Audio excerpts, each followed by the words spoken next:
Pendant des décennies, Patrick Sébastien a incarné une certaine idée du divertissement populaire français. Animateur incontournable, figure centrale des soirées de télévision, il a longtemps été associé à la fête, au rire et à une forme de succès spectaculaire. Pourtant, en 2025, l'attention du public ne se concentre plus uniquement sur l'homme qu'il a été sous les projecteurs, mais sur celui qu'il est devenu une fois la lumière éteinte. À 72 ans, Patrick Sébastien intrigue moins par ses anciens exploits télévisuels que par la réalité de sa vie actuelle, bien loin des clichés qui continuent de circuler à son sujet. Depuis plusieurs années, les rumeurs se multiplient. Certains le décrivent comme un homme secrètement immensément riche, vivant à l'abri du besoin grâce à une fortune colossale accumulée au fil de sa carrière. D'autres, au contraire, suggèrent qu'il lutterait discrètement pour maintenir un niveau de vie confortable, tentant de préserver les apparences malgré un déclin financier supposé. Maison, voiture, argent, confort, tout semble être matière à spéculation. Chacun pense détenir une partie de la vérité, alimentée par des titres accrocheurs, des chiffres spectaculaires, des récits souvent déconnectés de la réalité. Mais lorsque Patrick Sébastien prend la parole en son nom propre, le tableau se complexifie considérablement. Loin des fantasmes de luxe relayés par certains médias, son discours dévoile une vision bien plus nuancée, parfois même déroutante, de la réussite et du confort. En 2025, l'idée du luxe selon Patrick Sébastien n'a plus grand-chose à voir avec les standards habituels véhiculés par les tabloïds. Là où les gros titres continuent d'évoquer voitures prestigieuses, patrimoines imaginaires et revenus passifs astronomiques, lui parlent de fragilité, de travail constant et d'un équilibre toujours à reconquérir. Lors de nombreuses interviews accordées entre 2024 et 2025, notamment dans des émissions comme Tout Beau, Tout Neuf chez Jordan ou lors de Face à Face sur BFM TV, Patrick Sébastien a tenu un discours remarquablement cohérent. Il a rejeté à plusieurs reprises l'image d'un homme vivant tranquillement, de rentes accumulées. Au contraire, il a décrit son confort actuel comme quelque chose de précaire, construit à force d'efforts et maintenu uniquement par la continuité du travail. Pour lui, s'arrêter reviendrait à fragiliser cet équilibre, voire à le perdre. Il n'a jamais nié avoir gagné beaucoup d'argent au sommet de sa carrière, en particulier durant les grandes années des divertissements du samedi soir sur les chaînes nationales. À cette époque, les revenus étaient effectivement conséquents. Mais il a également rappelé que ce succès s'accompagnait de coûts de production énormes, de formats coûteux et d'une organisation tournée vers le spectacle avant la rentabilité. Patrick Sébastien s'est lui-même qualifié de « mauvais producteur », non par autodérision, mais par lucidité. Il n'a jamais cherché à sécuriser sa fortune à long terme, n'a jamais prélevé de pourcentage sur les artistes qu'il a révélés et n'a jamais bâti de système destiné à garantir une tranquillité financière durable. Cette philosophie traverse toute sa carrière et définit profondément sa conception du luxe. Patrick Sébastien a souvent répété qu'il n'était pas très riche, mais confortable, une nuance essentielle qu'il martèle avec insistance.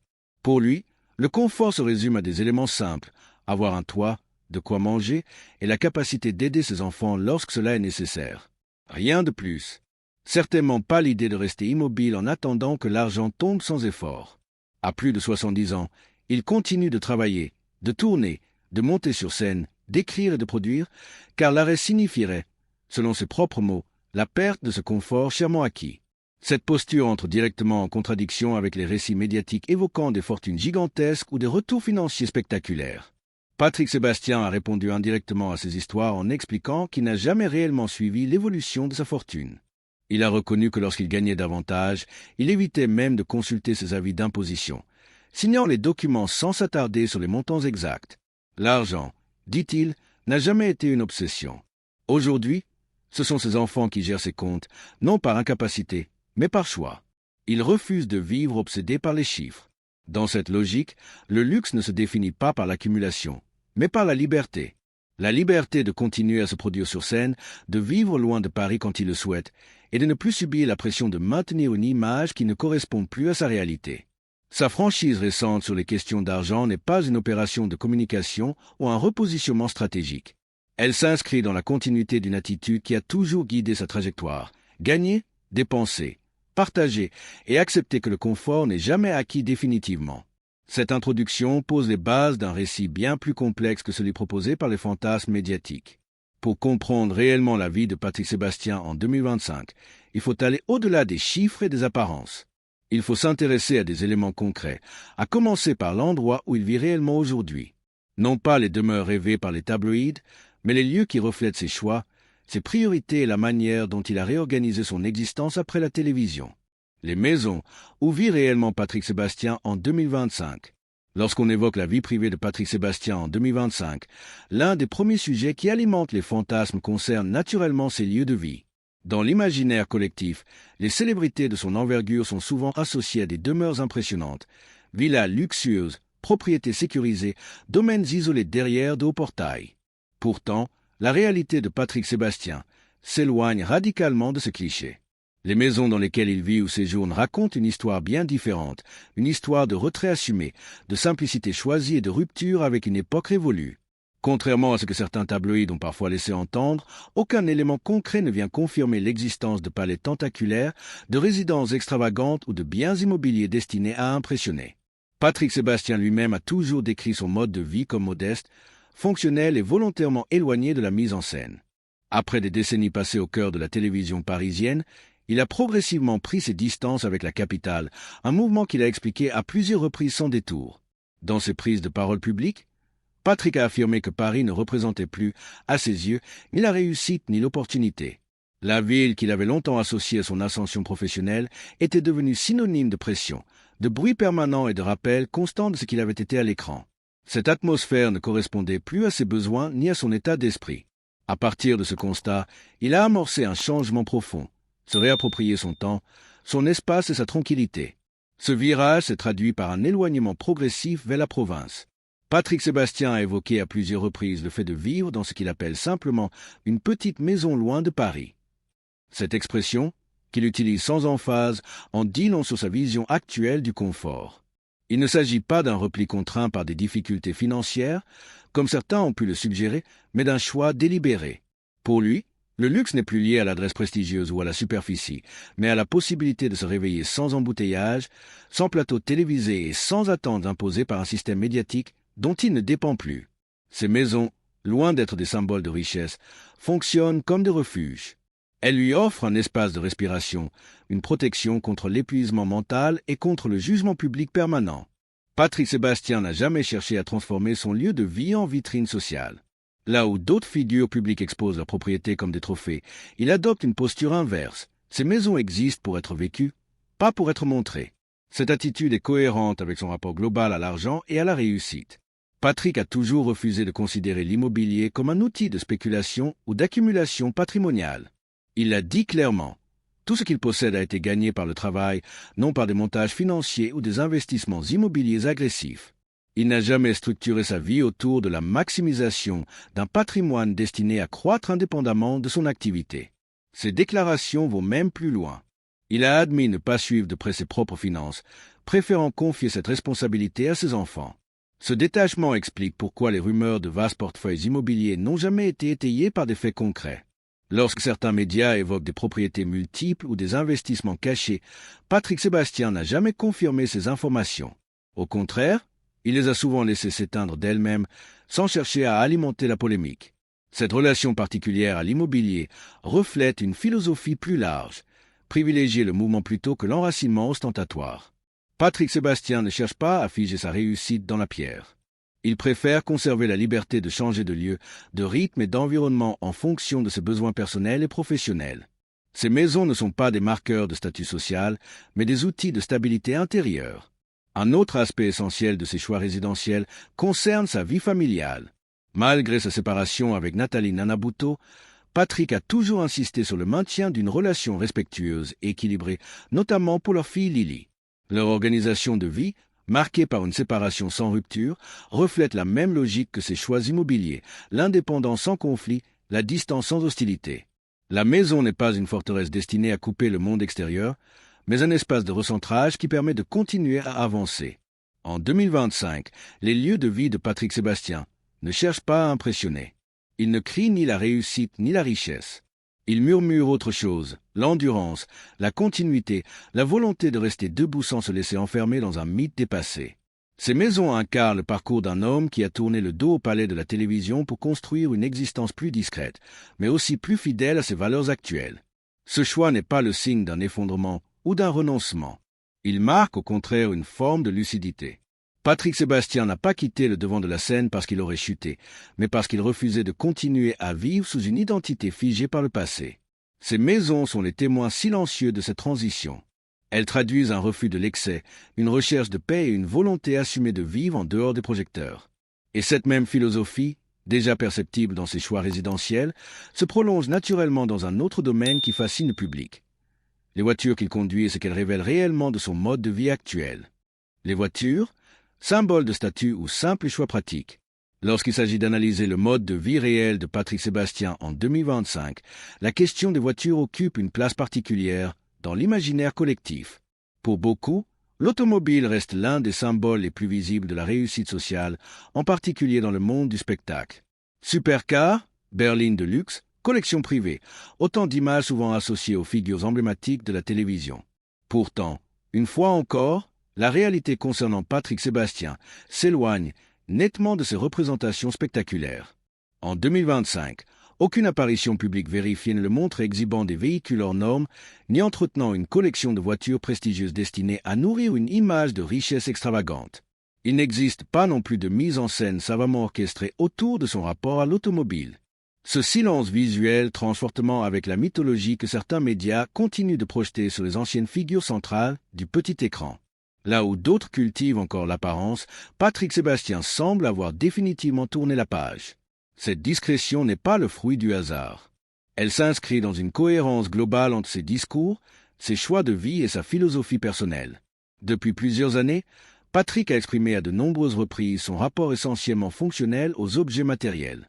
Pour lui, le confort ne passe ni par l'accumulation ni par la démonstration, mais par l'utilité concrète et l'autonomie qu'il procure. Dans cette logique, la voiture n'est pas un prolongement de l'ego, mais un outil. Le rôle de l'automobile dans la vie de Patrick Sébastien est avant tout pratique. Elle lui permet de se rendre sur les lieux de ses spectacles, de ses répétitions, de ses engagements professionnels et de ses rendez-vous familiaux. À plus de 70 ans, il conserve un rythme de tournée soutenu, sillonnant la France pour se produire sur scène, participer à des festivals et rencontrer son public. Cette activité impose naturellement des exigences spécifiques. Fiabilité, confort sur de longues distances, discrétion et simplicité logistique. Dans ce contexte, le choix d'un véhicule tapax en grave-l'œil deviendrait rapidement contre-productif. Une voiture trop voyante attire l'attention, complique les déplacements et peut transformer un simple trajet en contrainte permanente. Patrick Sébastien a toujours montré une certaine méfiance à l'égard de ce type d'exposition inutile. Pour lui, une automobile doit faciliter le quotidien, non l'alourdir. Elle doit permettre de continuer à avancer, pas de rappeler sans cesse un statut passé. Ce rapport pragmatique aux voitures est également indissociable de sa vision financière. Patrick a reconnu sans détour qu'il n'a jamais structuré sa vie autour de l'accumulation de biens. Il ne collectionne pas pour le prestige et ne considère pas les objets comme des marqueurs identitaires. Cette posture le distingue de nombreux artistes qui construisent leur image publique à travers une consommation ostentatoire. Chez lui, il n'y a ni volonté de prouver ni besoin de compenser. Les propos qu'il tient sur l'argent renforcent encore cette cohérence. Patrick Sébastien répète qu'il n'est pas financièrement à l'aise, comme on l'imagine souvent. Il travaille pour maintenir son niveau de vie, non pour le gonfler artificiellement. Dans ces conditions, posséder ou entretenir des véhicules coûteux irait à l'encontre de ses propres principes. Les frais liés à l'achat, à l'entretien et à l'image de telles voitures seraient incompatibles avec son discours sur la nécessité de continuer à travailler pour préserver son confort. Il ne s'agit pas ici d'une posture idéologique ou d'un rejet symbolique du luxe. Il s'agit d'un comportement rationnel, aligné avec une réalité assumée. Patrick Sébastien n'a jamais prétendu vivre en marge du système par choix politique. Il explique simplement qu'à ce stade de sa vie, chaque décision doit servir un équilibre fragile. Une voiture sobre, fiable et discrète s'inscrit naturellement dans cette recherche de stabilité. Un autre élément déterminant réside dans sa prise de distance progressive avec la culture people. Depuis son retrait des grandes émissions de télévision, Patrick s'est volontairement éloigné des cercles où l'image prime sur le fond. Il ne vit plus pour être photographié, commenté ou classé. Cette rupture se manifeste aussi dans ses choix de mobilité. Circuler dans un véhicule discret lui permet de rester dans l'espace public sans réactiver le récit de l'animateur intouchable, un rôle qu'il a clairement laissé derrière lui. Cette attitude traduit une forme de libération. Ne plus avoir à correspondre à une image permet de se déplacer sans contrainte symbolique. La voiture devient alors un simple moyen, non une fin. Elle ne raconte plus une histoire de réussite, mais accompagne une continuité de vie. Pour Patrick Sébastien, ce qui compte n'est pas ce que l'on voit, mais ce que l'on peut faire grâce à cet outil. Aller à la rencontre du public, honorer ses engagements et préserver un certain rythme. Ainsi, les voitures de Patrick Sébastien, à l'image de ses maisons, témoignent d'une vie réorganisée autour de l'endurance plutôt que de l'apparence. Elles ne proclament pas un statut, elles soutiennent une dynamique. Elles ne sont pas là pour impressionner, mais pour durer. Cette distinction est essentielle pour comprendre la suite du récit, car elle prépare le terrain d'une question centrale, celle qui nourrit le plus de spéculations. Combien d'argent Patrick Sébastien possède-t-il réellement? La fortune, l'écart entre les titres et la réalité. La question de la fortune de Patrick Sébastien est sans doute l'un des sujets les plus déformés de son image publique en 2025. Depuis plusieurs années, elle alimente articles viraux, classements sensationnalistes et spéculations sans fondement solide. D'un côté, certains médias évoquent des sommes vertigineuses, des retours financiers spectaculaires et des patrimoines quasi mythologiques. De l'autre, Patrick Sébastien lui-même n'a cessé de déconstruire ce récit, souvent avec une franchise qui tranche avec les habitudes de sa génération. La fracture entre ces deux versions est devenue particulièrement visible à la fin de l'année 2024 et au début de 2025. À cette période, un rapport largement relayé sur les réseaux sociaux affirmait que Patrick Sébastien aurait gagné près de 100 millions d'euros en une seule année et disposait d'une fortune globale approchant les 300 millions. L'information se propageait rapidement, présentée comme la preuve d'un retour triomphal après une supposée traversée du désert médiatique. Pour beaucoup, cette narration répondait à un besoin de spectaculaire plus qu'à une réalité vérifiable. Pourtant, Patrick Sébastien n'a jamais confirmé ces chiffres. Bien au contraire, toutes ses déclarations publiques, durant la même période, allaient dans le sens opposé. Invité sur différents plateaux et lors d'entretiens long format, il a répété que s'il cessait de travailler, son niveau de vie serait directement impacté. Loin de l'image d'un homme vivant de rente, il a utilisé des expressions fortes pour décrire sa situation, parlant de la nécessité d'aller au charbon pour maintenir son équilibre financier. Ce choix de mots, brut et sans détour, ne laisse que peu de place à l'ambiguïté. Patrick a toujours reconnu avoir gagné beaucoup d'argent au sommet de sa carrière, notamment durant les grandes années des divertissements du samedi soir. Cependant, il a également insisté sur le fait qu'il n'a jamais bâti ce que l'on pourrait appeler une sécurité financière classique. Son aveu d'avoir été un mauvais producteur prend ici tout son sens. Il n'a jamais prélevé de pourcentage sur les artistes qu'il a révélés, préférant investir dans la création plutôt que dans la rentabilité personnelle. Il a réinjecté des sommes importantes dans des formats coûteux, comme le cabaret, acceptant des marges réduites au nom du spectacle. Ces choix ont façonné une trajectoire financière atypique. Là où d'autres auraient transformé leur succès en empire structuré, Patrick Sébastien a privilégié l'instant, l'échange avec le public et la liberté créative. Il a accepté que les coûts de production élevés fassent partie intégrante du métier, même lorsque les bénéfices étaient limités. Cette approche explique en grande partie pourquoi sa fortune n'a jamais pris la forme d'un système autonome capable de fonctionner sans son implication personnelle. Patrick a confirmé être millionnaire, mais il a soigneusement précisé ce que ce terme signifie pour lui. Être millionnaire, selon sa propre définition, n'équivaut ni à une liberté financière totale ni à une protection contre les aléas de la vie. Cela signifie simplement pouvoir vivre correctement, sans excès. Il a tenu à rappeler que ces spectacles, malgré des affluences importantes, n'étaient pas des machines à profit. Il a évoqué des chiffres concrets, expliquant qu'un seul showcase pouvait coûter des dizaines de milliers d'euros avant même de rémunérer l'ensemble des équipes artistiques et techniques. Les fous ne se traduisent pas automatiquement par des bénéfices spectaculaires. À l'été 2025, lors d'une nouvelle prise de parole publique, Patrick est allé encore plus loin dans la transparence. Il a reconnu ne même pas connaître le montant exact de sa retraite. La gestion financière, a-t-il expliqué, n'a jamais été une priorité dans sa vie. Désormais, ce sont ses enfants qui s'occupent de ses comptes, non par incapacité, mais par choix personnel. Il refuse de vivre dans une logique de calcul permanent. Lorsqu'il gagnait davantage par le passé, il évitait même de consulter le montant de ses impôts, signant les documents sans vouloir savoir combien il versait réellement. Ce comportement répété sur plusieurs décennies éclaire d'un jour nouveau les fantasmes entourant sa fortune. L'absence de planification rigoureuse, l'indifférence aux chiffres et la générosité assumée ont empêché la constitution d'un empire financier classique. Mais cela ne signifie ni la ruine ni la dissimulation d'actifs cachés. Ce qui se dessine à travers ces confidences, c'est le portrait d'un homme qui a vécu intensément, gagné honnêtement, partagé largement et refusé de s'immobiliser dans une logique de conservation. Patrick Sébastien a répété à de nombreuses reprises qu'il ne s'est jamais senti financièrement à l'abri. Ce sentiment l'a accompagné tout au long de sa vie, du début de sa carrière à aujourd'hui. Même au sommet de sa popularité, il n'a jamais eu l'impression d'être protégé. En 2025, à 72 ans, il continue de travailler non pour accroître une fortune déjà constituée, mais pour préserver un confort fragile et pouvoir soutenir ses enfants lorsque cela est nécessaire.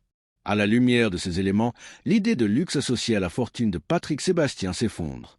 Ce qui subsiste, c'est une économie du mouvement. L'argent entre, l'argent sort, sans jamais s'installer suffisamment longtemps pour devenir une légende. Il circule, finance des projets, soutient une activité, puis disparaît. Cette dynamique permanente empêche toute fixation mythologique. Et pourtant, cette réalité financière n'est qu'une facette de la transformation plus profonde qu'il a opérée ces dernières années. Car au-delà de l'argent, une question demeure centrale. Pourquoi Patrick Sébastien continue-t-il à travailler avec une telle intensité en 2025 ? La réponse dépasse largement le cadre financier et touche à des enjeux bien plus personnels. Au final, la vie de Patrick Sébastien en 2025 nous montre une chose essentielle. Le vrai luxe n'est pas forcément celui qu'on affiche, mais celui qu'on vit.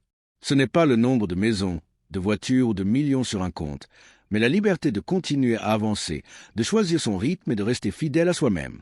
Patrick Sébastien n'a pas disparu, il s'est transformé. Il travaille encore, il crée encore, et surtout, il vit selon ses propres règles. Son parcours est une vraie leçon.